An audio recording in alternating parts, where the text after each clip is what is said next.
پردے جل گئے کعبۃ اللہ کے یہ یزید کی فوجوں کے کارنامے، اور اللہ کے رسول صلی اللہ علیہ وسلم نے یہ فرما دیا تھا کہ مکہ حرم ہے، ابراہیم علیہ السلام نے اس کو حرم بنایا ہے، یہاں کی گھاس تک نہیں اگاڑی جا سکتی، یہاں کے جانور تک نہیں شکار کیے جا سکتے، یہاں کا کبوتر بھی شکار نہیں کیا جا سکتا، اس لیے کہ یہ حرم ہے، اللہ نے اس کو حرم قرار دیا ہے، جدال و قتال حرام ہے یہاں، اور وہاں جدال و قتال کرتی رہی یہ کی فوج، یہاں تک کہ حضرت عبداللہ ابن زبیر جو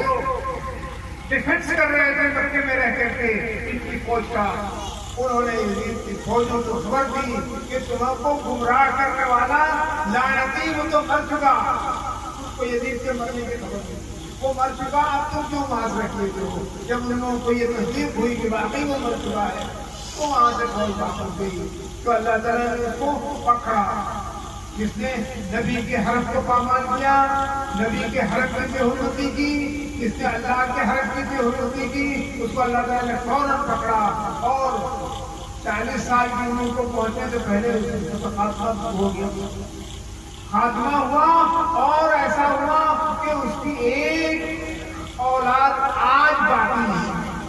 کوئی اس کا نام لینے والا باقی نہیں ہے، جو نام لیتا ہے وہ تو چار خرابیوں کے ساتھ ہی اس کا نام لیتا ہے، دشمن اہل بیت، دشمن خدا اور رسول کی حیثیت میں اس کا نام لیتا ہے، تو بھائی یہ ہوا کہ جس نے بھی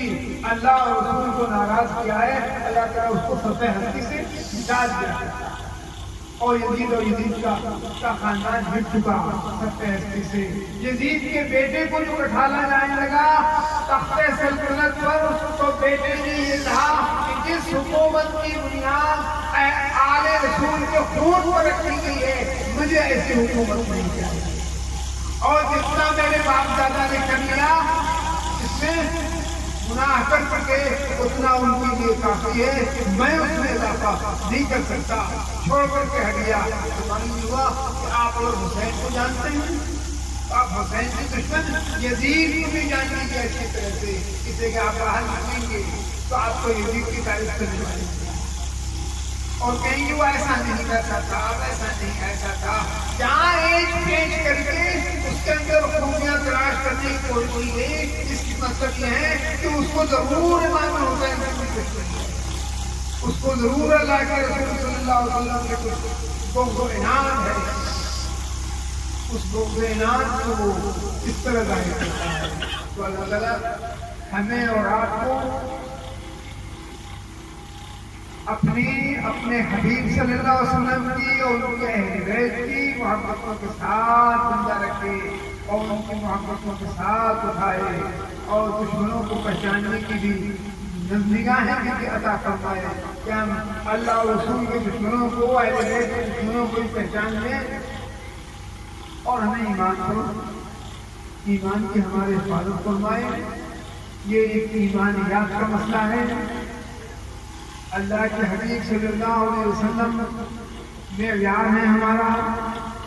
اس معیار سے ہم دوسروں کو پہچانتے ہیں، ہم نبی صلی اللہ علیہ وسلم سے ان کے اصحاب کو پہچانتے ہیں اور ان کا احترام کرتے ہیں، اور نبی صلی اللہ علیہ وسلم کے ذریعے سے ان کے اہل بیت کو پہچانتے ہیں اور ان کا احترام کرتے ہیں۔ ان دونوں سے، اصحاب اور اہل بیت سے اگر کوئی خلاف بولتا ہے اور دشمنی کرتا ہے تو ہماری اس سے دوستی نہیں، یہ ہماری ایمان کا تقاضا ہے، اور یہی ہماری عقائد کی کتابوں میں لکھا ہے، اور اسی بنیاد پر ہم اہل سنت والجماعت سے ہیں،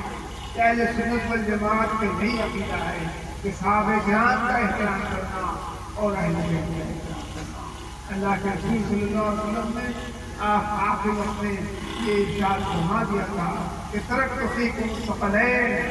کتاب اللہ و عترتی اہل بیتی، میں تمہیں دو چیز چھوڑ کے